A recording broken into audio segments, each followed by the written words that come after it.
El caso de Phineas Gage. El caso de Phineas Gage es un caso muy impresionante, muy impactante, muy importante y relevante para la neurociencia más que nada, ya que a partir de este caso la neurociencia como tal empezó a estudiar más lo que era el cerebro humano y cómo es que este estaba constituido.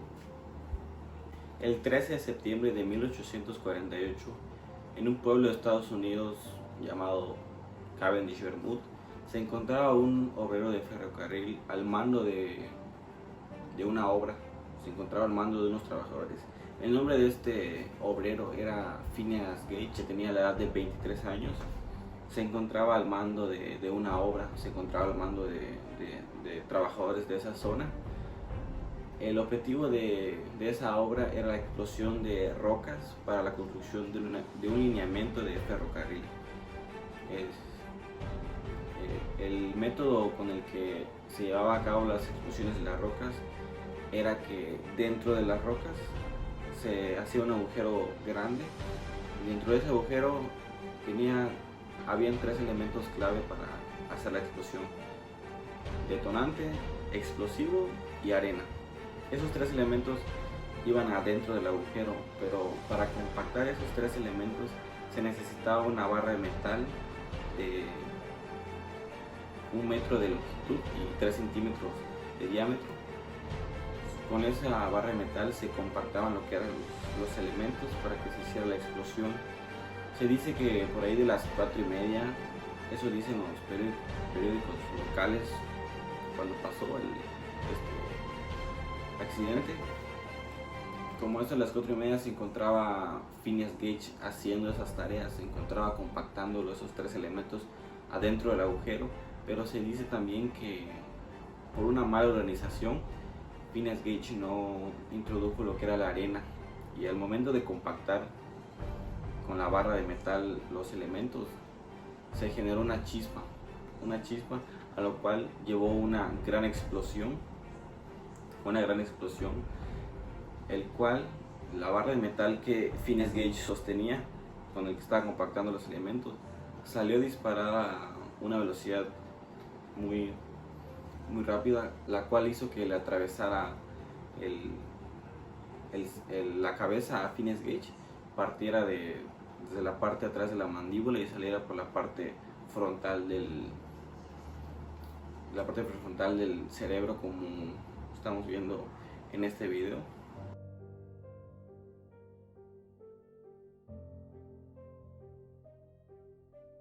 El caso es que cuando se generó esta explosión, los demás trabajadores se alertaron, fueron a ver qué estaba pasando, y se encontraron a Phineas Gage tirado en un enorme charco de sangre, a lo cual pensaron que él estaba muerto, pero sus compañeros fueron a auxiliarlo y entre todos lo cargaron y lo subieron a una carretilla de caballos, y no lo llevaron a un hospital, sino lo llevaron a un hotel, porque ahí es donde se encontraba el médico más próximo y más cerca. El caso es que transportaron a Phineas Gage, y al momento de llegar con el médico se sorprendió porque Phineas Gage seguía con vida. Es más, Phineas Gage después del accidente seguía consciente, podía hablar, o sea, mientras él estaba consciente mientras vivió toda esa experiencia. Y se dice que de hecho, mientras el médico lo revisaba, Phineas Gage le dijo al médico que: doctor, pues parece que tiene mucho trabajo por hacer, ¿no? Mientras le había atravesado una barra de metal por todo el cráneo. Obviamente en ese tiempo, para los médicos de ese momento era algo sorprendente que Phineas Gage siguiera con vida. El caso es que lograron controlarle la hemorragia, le costuraron pues las heridas que había sufrido, y solamente tardó 2 semanas en recuperarse. 2 semanas. En 2 semanas él ya podía caminar, hablar, interactuar con una persona de lo más normal, comer, o sea, podía estar como si nada hubiese pasado. Como si nada hubiese pasado. Pero la pregunta aquí es: ¿cómo es que seguía vivo. ¿Cómo es que sobrevivió a un accidente de esa magnitud?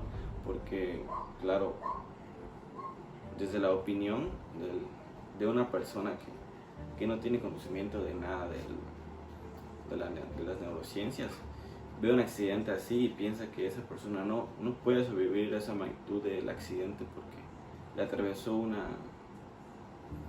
barra de metal por todo el cráneo y sería una muerte instantánea para algunos. Pero no, sorprendentemente él seguía vivo y consciente más que nada. Era muy impresionante para esa época. Pero la pregunta aquí es cómo es que sobrevivió, cómo se cree que sobrevivió. Bueno, desde la parte de la medicina, de la neurociencia, se cree que el cerebro tiene esa capacidad de regenerar como esas partes dañadas. En el caso de Phineas Gage, cuando le atravesó la barra de metal y salió disparada de luego, se cree que durante todo el proceso que tuvo, 2 semanas de recuperación, el cerebro se pudo regenerar y se cree que de esa manera pudo sobrevivir. Y hay otra teoría, bueno, no teoría, sino como otra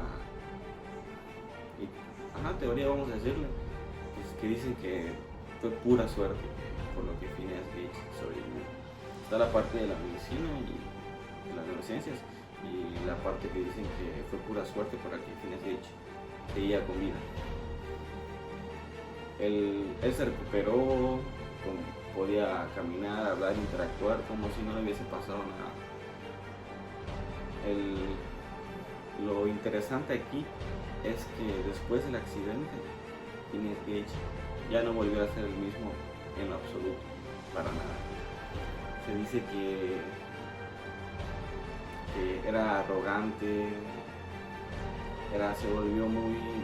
Sus compañeros decían que antes era muy trabajador, él lograba lo que se proponía en ese entonces, pero después del accidente se volvió arrogante, antiempático, tenía conductas que él nunca había presentado. Él era una persona muy trabajadora, amable, empática, honesta, y después del accidente cambió completamente él. Y para saber qué fue lo que pasó, por qué sus actitudes fueron, por qué él cambió, para explicar esta parte hay que hablar sobre el cerebro. Aquí tengo una cabeza de unicel cubierta con plastilina, y para entender esta parte, por qué Phineas Gage cambió después de ese accidente, bueno, recordemos que a Phineas Gage le atravesó una barra de metal por la parte de aquí detrás de la mandíbula y le salió por la parte de aquí de la prefrontal de aquí. El cerebro está compuesto por el lóbulo frontal, que es la parte de aquí adelante donde sufrió el accidente Phineas Gage, la parte del lóbulo parietal, que es la parte de aquí arriba, y el lóbulo occipital, que sería la parte de aquí atrás, y el lóbulo temporal, que serían los dos hemisferios del lado derecho y lado izquierdo. A continuación, en la pantalla les estaré dejando una imagen de lo que son los lóbulos y una breve explicación de lo que cada una de estas controla.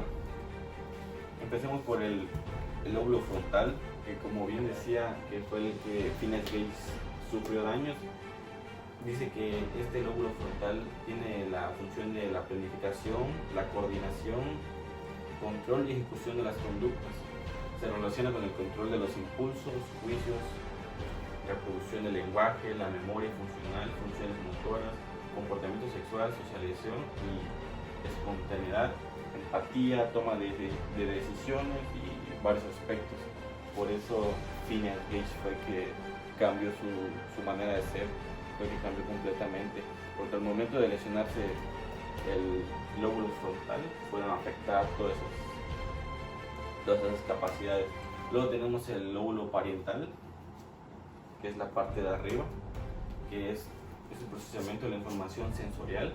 procedente de varias partes del cuerpo, el conocimiento de los números y sus relaciones en la manipulación de los objetos. Luego tenemos el lóbulo temporal, que es el que se encarga de la memoria.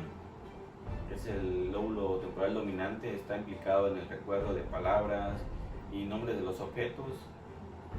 También está el lóbulo temporal no dominante, por el contrario está implicado en nuestra memoria visual, como caras, imágenes y cosas visuales. Luego tenemos el lóbulo occipital, que sería la parte de atrás, que esta parte es la visión, es como lo que la interpretación de lo que nosotros vemos. Ahora, en la parte del lóbulo frontal se encuentra abajito, como en la parte del lóbulo, al lóbulo frontal, en la parte como de abajito, se encuentra el área de Broca. Esta es una área motoria en el lóbulo frontal izquierdo que controla los movimientos relacionados con el habla. También del lóbulo temporal izquierdo a un costado se encuentra el área de Wernicke, área de asociación en el hemisferio izquierdo, relacionada con la comprensión del lenguaje. Entonces, por esas razones fue que Phineas Gage sufrió esos cambios, porque al momento de que la barra le atravesara el lóbulo frontal, donde se encuentran todas las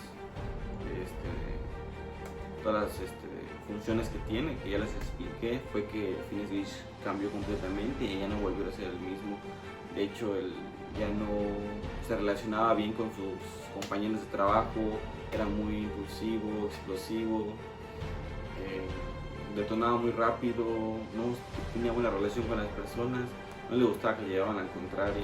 Como dato interesante, el lóbulo frontal es la parte del cuerpo en general que tarda, que llega a su madurez por completo a la edad de 20 años. Es la parte que tarda demasiado en desarrollarse, en madurar. Por eso los adolescentes tienen esas actitudes de a veces ser groseros o que no tienen buenas decisiones, no saben llevar bien su vida estudiantil, son muy rebeldes, porque su lóbulo frontal todavía no está completamente desarrollado, no ha madurado. Por eso es que los adolescentes tienen a comportarse de esa manera, porque es la parte que tarda 20, 21 años en madurar, en desarrollarse así bien por completo. Phineas Gage nunca más, de su trabajo de obrero, evidentemente lo corrieron porque ya no tenía la capacidad para trabajar ahí, y nunca más tuvo la capacidad para trabajar ahí y en ningún otro lado. Ya no volvió a conseguir otro trabajo, perdió completamente esa capacidad, y pues tristemente Phineas Gage acabó literalmente de circo en circo, como un espectáculo, se presentaba como un espectáculo él, como podemos ver aquí, con la barra que le atravesó. Siempre la llevaba con ella para hablar sobre su experiencia del accidente y decir que esa es la barra que le atravesó y seguía con vida. Este fue el caso de Phineas Gage, un caso que a la actualidad se sigue utilizando bastante para explicar los lóbulos, las partes del cerebro, que es, como ya les expliqué, es muy importante la neurociencia, como también ya les comenté. Un caso que pasó a la historia por ser tan impresionante en su momento, no tener una explicación lógica de cómo es que Phineas Gage había sobrevivido a ese accidente de gran magnitud. Nadie creería que pudo haber sobrevivido, pero sobrevivió. 12 años estuvo vivo. Después del accidente pasaron 12 años, y fue cuando después de los 12 años él perdió la vida por causas naturales. Es un caso muy impresionante. En lo personal yo no había escuchado de él, no sabía nada, y lo aprendió de este caso lo que yo aprendí, lo que yo me llevo, es que es impresionante lo inmenso que es el cerebro y las capacidades que tiene. Tal vez en la actualidad ya hayan varias explicaciones de cómo funciona sus partes, pero yo creo que la mente humana es tan grande que nunca vamos a acabar de entenderla bien. Es muy fuerte la mente humana, y oír sobre este caso y que una persona haya sobrevivido es muy impresionante. Aprendí también sobre cómo se conformaba el cerebro, los lóbulos y varias partes del cerebro que se encuentran dentro de los lóbulos. Entonces mi conclusión es que analizar el cerebro humano es muy impresionante, y como dije, nunca vamos a dejar de entender la complejidad del cerebro humano.